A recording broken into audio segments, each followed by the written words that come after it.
Indo British advanced pain clinic నొప్పి మాయం surgery దూరం ఫర్ అపాయింట్మెంట్స్ 9155515563. నరాల బలహీనత ఇది కామన్గా వాడతారు ఈ మాట. అంటే నరాల బలహీనత అంటే ఇందులో చాలా రకాలు ఉంటాయి. అంటే మనకి ఎనిమిక్ అయ్యి నీరసంగా ఉంటాం ఒకటి, అలానే ప్రత్యేకించి ఏదైనా జబ్బులు ఉన్నప్పుడు నరాల బలహీన పట్టడం ఒకటి, లేదా ఏదైనా షుగర్ లాంటివి ఉన్నప్పుడు ఆ షుగర్ బాగా క్రానిక్ ముదిరిపోయిన తర్వాత అది మనకి డయాబెటిక్ న్యూరోపతి లాంటివి రావటం, ఇలా పక్షవాతం లాంటివి రావటం, లేదా బ్రెయిన్లో ఏమైనా హెమరేజెస్ లాంటివి ఏర్పడినప్పుడు అట్లాంటివి కూడా కొంచెం తేడా రావటం అనే నరాల బలహీనత అనేది అనేక రకాలుగా అనొచ్చు. దానికి డెఫినేషన్ లేదు. ఇప్పుడు ఒంట్లో బాగాలేదంటే ఎలా జనరల్గా చెప్పలేమో, వేడి చేసింది ఈ మాట జనరల్గా వాడతారు. కానీ స్పెసిఫిక్గా తీసుకుంటే నరాలు వీక్ అయినాయి అంటే దానికి చాలా కారణాలు ఉంటాయి. మెయిన్ కారణం న్యూట్రిషన్ లోపమే ఉంటుంది. అంటే మంచి ఫుడ్డు ఇవ్వకపోవటమే కాకుండా చెత్త ఫుడ్ ఎదురివ్వటం, ఇది ఇంకా హాని. ఇప్పుడు జంక్ ఫుడ్ మనం మార్కెట్లో తినేదంతా ఇవాళ జొమాటోలో, స్విగ్గీలో, హోటల్ నుంచి తెప్పించుకోవడానికి ప్రపంచం అలవాటు పడిపోయింది. ఇది ప్రజల ఆరోగ్యాల మీద తీవ్ర ప్రభావం చూపిస్తుంది. ఏ హోటల్ ఆడు కూడా ఆ రోజు తెచ్చిన చికెన్ మనకు వండి మనం పెట్టడు. ఆడు చాలా స్టాక్ ఒకేసారి పెద్ద స్టాక్ కొనుక్కొని దాన్ని ఏదో సాల్ట్ వేసి మ్యారినేట్ చేసి పడేసి డీప్ ఫ్రీజ్లో పడేసి హీట్లో ఇస్తే ఏదైనా బాగున్నట్టు అది అలా జరుగుతుంది. కాబట్టి సో ఇలా చాలా తేడా వస్తుంది. అట్లానే పక్షవాతం లాంటి, పార్కిన్సన్స్ లాంటివి ఉంటాయి. ఇది కూడా మనం అంటే అలానే నరాల బలహీనత జనరల్ మాట మాట్లాడాం, కానీ ఈ పార్కిన్సన్స్ లాగా రావటం ఒక్కోసారి ఏమవుతుందంటే బ్రెయిన్లో కొన్ని క్లాట్స్ ఏర్పడినప్పుడు, బ్రెయిన్లో రక్తం గడ్డగట్టినప్పుడు, ఏదన్నా చిట్లినప్పుడు చేసినప్పుడు కూడా మనకి నరాల వీక్నెస్ అవ్వడం జరుగుతుంది.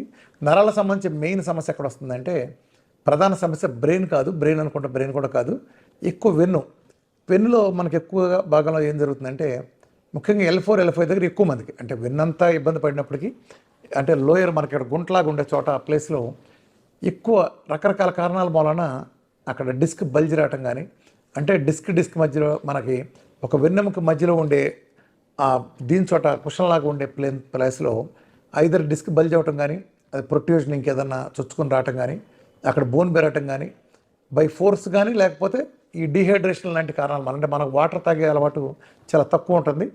ఈ కారణాలు అనేక కారణాలు ఉన్నాయి. అట్లనే డి విటమిన్, కాల్షియం అందనప్పుడు, అట్లనే సన్నగా ఉండేవాళ్ళు ఈ రిస్క్ మనం చాలా ఎక్కువ గమనించవచ్చు. ఇవన్నీ వెన్నులో ఏమవుతాయంటే ఎప్పుడైతే ఆ వెన్నులో మనం ఏదైనా దెబ్బతిన్నప్పుడు ఆటోమేటిక్గా దాని కిందకి వెళ్ళే నరాలు సయాటికా కానీ ఇంకోటి కానీ నరాలు ప్రెస్ అవుతాయి. ఆ ప్రెస్ అయినప్పుడు మనం కాలంతా లాగేస్తుంది, లేదా చెయ్యంతా లాగేస్తుంది, లేదా పలానా పార్ట్ అంతా నిప్పుట్టింది అంటాం. దానికి కారణం వెన్నులో ఉంటుంది ఎక్కువ. సో మన వెన్ను స్ట్రెంగ్తన్ చేయడానికి అట్లనే ఇది ఎక్కువ మందిలో ఎవరికి వస్తుందంటే సాఫ్ట్వేర్లో అలా కూర్చుని, లేదా ఆఫీసులో పనిచేసేవాళ్ళు ఒకే కుర్చీలో కదలకుండా కూర్చుని పోజర్లో ఉన్న వాళ్ళు కూడా వస్తుంది. దీని సొల్యూషన్ ఏంటంటే వెన్ను నొప్పి ఉన్నాళ్ళు నిదానంగా కొన్ని వెన్ను ఎక్సర్సైజ్ చేయాలి. వీళ్ళు రెగ్యులర్ ఎక్సర్సైజ్లు మాట పక్కన పెడితే అది చేశారు చెప్పారు టైం ఉన్నా లేకపోయినా ప్రతిరోజు చేతులు ఇలా పైకి పెట్టి యోగాలో మనం బేసిక్స్ చేస్తాం కదా. చిన్నప్పుడు మనం డ్రిల్ చేసినప్పుడు స్కూల్లో చదువుకున్నప్పుడు డ్రిల్ మాస్టర్ చేయించే బేసిక్ ఎక్సర్సైజ్లు, చేతులు రెండు పైకి పెట్టి కాళ్ళు దగ్గర పెట్టి ఒంగును మన కాళ్ళని అంటుకుంటే ట్రై చేయడం, స్లోగా ఈ ప్రాసెస్ అంతా చాలా నిదానంగా జరగాలి. ఎక్కడ మీరు స్పీడ్ వాడకూడదు. పక్కకు స్ట్రెచ్ అవ్వటం, బోన్ అలా చేయాలి. అలానే ఒకే పోజర్లో మీరు ఎక్కువ కాలం ఉండద్దు. కుర్చీ ఉంటూ కూడా మీరు మార్చుకోండి. చాలా సందర్భాల్లో ఈ నరాల నొప్పులు ఇవి వచ్చినప్పుడు ఆ వెన్ను కారణమైనప్పుడు ఈ పడుకునే పోజర్ సరి చేసిన అంటే మన పొరుపును కూడా 6 నెలలకోసారి ఒక పక్క నుంచి రెండో పక్క తిప్పేసుకుంటాం. అంటే మన ఏ సైడ్ ఉంటే మనం బీ సైడ్కి ఇలా ఫ్లిప్ తిప్పుకోవాలి. ఇలాంటివి కూడా కొంతమంది నడువు నొప్పులు అవన్నీ పట్టేయటం అలా జరుగుతాయి. అట్లనే చైర్లు కూడా మీరు నొప్పి అనిపిస్తే తరచూ మార్చుకుంటాం. తరచుగా చైర్లోంచి లేచి ఒళ్ళు రుచుకున్నట్టుగా చేయటం, ఇట్లాంటివన్నీ కూడా కొన్ని టెక్నిక్స్ పాటించాలి. అలానే అన్నిటికంటే ముఖ్యంగా చేయాల్సింది ఏంటంటే ఫస్ట్ పని నొప్పులు కానీ వెన్నుకు సంబంధించిన ప్రాబ్లమ్స్ ఉన్నాళ్ళు నీళ్లు బాగా తాగాలి. వాటర్ని క్రమ పద్ధతులు తీసుకోవాలి. ఒకేసారి మీరు కక్కుతుపడి ఎక్కువ తాగకూడదు. 300 ml చొప్పున ప్రతి 45 minutesకి ఒకసారి తీసుకోండి. రోజులో 15 సార్లు నుంచి 17 సార్లు తీసుకోండి. ఇది ఒక అద్భుతమైన ప్రక్రియ. నొప్పులన్నీ దూరం చేసి డిస్క్ ప్రాబ్లం సరి చేయగలుగుతుంది. అట్లనే విటమిన్ డి3ని చాలా హై డోసుల్లో అంటే ఆల్మోస్ట్ 100 పైన ఉండేటట్టుగా చూసుకోండి. కాల్షియం కూడా ఆహారం ద్వారా న్యాచురల్గా అందేటట్టు ఎక్కువగా ప్రిఫరెన్స్ ఇవ్వండి. అట్లనే ఒమేగా 3 బాగా ఇచ్చినప్పుడు కూడా చేయండి. నరాలు బలహీనం అన్నప్పుడు మనకి ముఖ్యంగా వెన్నును స్ట్రెంగ్తన్ చేయడానికి వాడేది ఏంటంటే అన్నిటికంటే బాగా కీటోన్స్ అద్భుతమైన ఎనర్జీగా పనికొస్తుంది. కీటోన్స్ని చక్కగా ఉపయోగించుకోండి. కోకోనట్ ఆయిల్ కూడా డైట్ చేసేస్తే ఫుల్గా చేసేస్తారు, నో ప్రాబ్లం. లేని పక్షంలో మీరు పొద్దున 10 గ్రాములు, సాయంత్రం 10 గ్రాములు విధిగా తీసుకోండి. D3 ఫుల్గా కనుక ఉంచుకుంటే మీకు ఈ నరాల ప్రాబ్లమ్స్ తగ్గుతాయి. అట్లానే పక్షవాతం అంటే కూడా వీఆర్కే డేట్ అద్భుతమైన పరిష్కారం.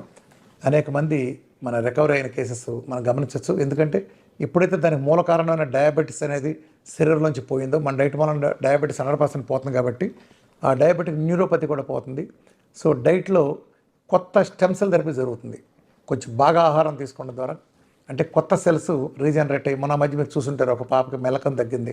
1 మంత్లో మెలకను పోయిందంటే వెనకమాల న్యూరో మనకి ఆ నరాలు ఉంటాయి కదా, అవి కొత్త రక్తనాళాలు సృష్టించబట్టడం ద్వారా అంటే స్టెమ్ సెల్ థెరపీలో జరిగింది.